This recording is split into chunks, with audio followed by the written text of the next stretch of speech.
Now, I've become a big fan of this new era of wrestling, and I also like ranking stuff. I think it's very fun to compare different things and see what certain people are doing better than others. So, I'm going to be doing a monthly series on this channel, doing my rankings, my power rankings for the top 10 world champions in wrestling right now. So, what I will be including is Raw, SmackDown, NXT, TNA, and AEW. Now, this is my personal list. I will be able to argue it. I have criteria. But with that said, let's start off with my number 10. That is Tiffany Stratton. Now, Tiffany Stratton is great. Don't get me wrong. But she just became world champion. She hasn't really been in any feuds as of yet. She's kind of doing this stuff with Nia Jax and Charlotte Flair, but she hasn't established her dominance yet. She hasn't established her presence yet. She hasn't had the iconic title match yet. I mean, she cashed in to win the title. So she has to be last on this list. My number 9 is Julia. Now, Julia also hasn't had a lot of things. She's a brand new champion. The thing about Julia, though, her presentation, her aura has been great. I mean, this is Julia. Anytime she's on screen with someone else, there's a holy shit chant on NXT. She also had two fantastic matches against Roxanne Perez and the Fatal 4-Way match. Now, she hasn't been in any iconic feuds as of yet, and she hasn't really had any good promos as of yet. But she has stuff that is over Tiffany as world champion, so she's number 9. My number 8 is the ruler of NXT, Obafemi. Now, I really like Obafemi. If you watch my top 10 black wrestlers of Black History Month video, he was my number 1.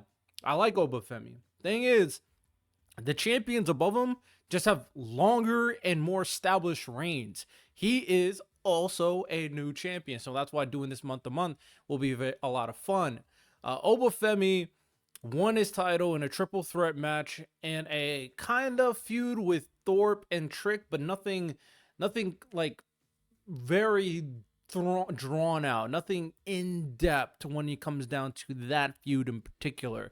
Then he also had a defense against Waller and Theory. Again, nothing crazy there. Good matches, don't get me wrong. And the presentation of Obafemi is one of the most dominant wrestlers in wrestling right now. He's about to go up against Moose, which is very exciting. Obafemi's championship reign as a world champion can really hit certain heights. Now, there is going to be an unfortunate stigma for certain champions over the other because of how they're presented. I mean, an NXT world champion doesn't really match up to a WWE champion considering what they represent. But Obafemi is so goddamn good, he can trump other world champions just based on how fantastic he is. So he's number 8 for now. Number 7, Mercedes Moné for me. I'm still getting used to AEW. I'm still trying to lock into AEW. Mercedes Moné, she is like a vacuum of fan engagement. There's really nothing too interesting when it comes to Mercedes Moné. Now, is she dominant? Yes. Does she have fantastic matches? Yes. It's still her at the end of the day, but her stories with her championship, her presentation, even her aura, despite having like 6 titles, it's just not there. And I think the reason why is her character doesn't really fit what she's doing. Like, there's a disconnect on what she's trying to present. Like, she wants to be seen as the best, but how, like, the CEO, if you're going to be the CEO, you should have like an entourage, you should have employees. There's just something not clicking with Mercedes, and I don't know if she's going to fix it anytime soon, personally. Next, let's go to my number 6, Joe Hendry. Joe Hendry winning the world title was huge for TNA, as he is the biggest social media star. He's the biggest star going on in wrestling right now. One of, at the very least. Joe Hendry is a viral machine. He is entertaining, like very clearly and entertaining, the most over guy in TNA right now. He's hasn't had like classic matches, but he's had solid matches. He had some very interesting feuds. His back and forth with Nick Nemeth was interesting considering they're both baby faces, but you have that added wrinkle of Ryan Nemeth there. And then of course you had things getting in his way to up until he won the world title. Now as champion, he hasn't had any like big drawn out feuds, but there has been things there. He's been defending his title basically every single week. He's had concerts every single week. He had a match with Cardona. He had a match with Jake something. He had a match with the Colons just recently. He's gonna have another match very soon. Did they announce a champion? Or a challenger? I'm not sure. But Joe Hendry has been entertaining. He's been on TV. He's been having matches. He's exactly what you want for a champion. All we need now is a legendary feud for him to really cement him as one of the best world champions in wrestling right now. And that feud could be Nick Nemeth when he comes back to was it Survive? No, what are they? Savage? I don't remember what their pay-per-view is called. So Joe Hendry is number 6. Number 5, I was debating 5 and 4. I really was. But my number 5 is Gunther. Gunther, my thing is that Gunther is dominant. He has aura. He's great on the mic. He had some really good matches so far. He's had some solid feuds, nothing legendary. And then this Jey Uso feud, he's building up very nice. The thing about Gunther, I don't think it's necessarily his fault. He just hasn't been able to get into it with some of the biggest names on the roster, like a Seth Rollins, like a CM Punk, like a Drew McIntyre, like really establish himself. Like he did have a match with Sami Zayn, but that was a one-off. It wasn't that drawn out. That could have been better, but I mean, it was just a little quick match. Priest wasn't probably one of the better feuds in wrestling. And then Jey Uso, and he just keeps on facing the same people over and over again. So the problem with Gunther is not necessarily him. You could argue it's the way he's booked, but is he dominant? Yes. Does he have great matches? Yes. Does he have great promos? Yes. Are his feuds interesting? Yes. So Gunther definitely deserves. He's also a world champion on the WWE. He's number 5. But number 4, I know a lot of people don't like him as world champion. That's why I think number 5 and 4 is arguable. Jon Moxley. Jon Moxley's number 4.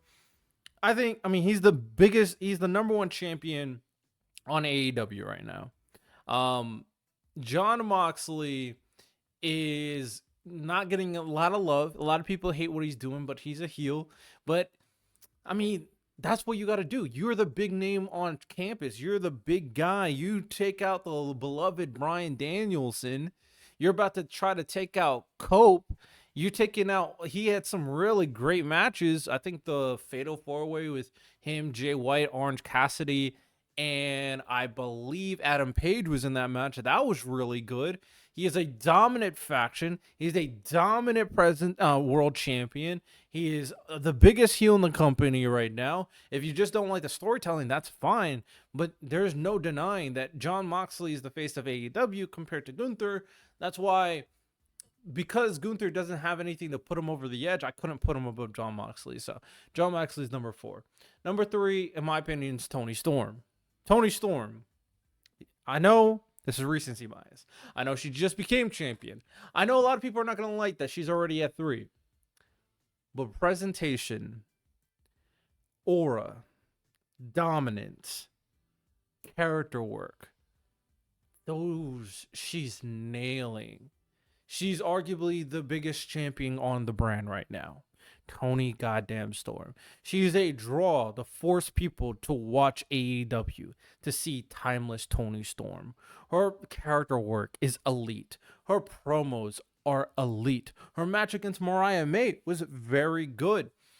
There's just no denying that there are certain levels of superstardom that certain wrestlers can't achieve as world champion. And Toni Storm has reached that level. That her presentation and who she is as a character goes beyond what AEW is. That's how great Toni Storm is. That's why I think she's number 3. Number 2, Same principle. And honestly, the argument for best woman wrestler in wrestling right now is between these two, and it's Rhea Ripley. Rhea Bloody Ripley. A lot of people may have not been satisfied of how drawn out the Liv Morgan feud was. When you take in the totality of it, it still was a very good blood feud between the two.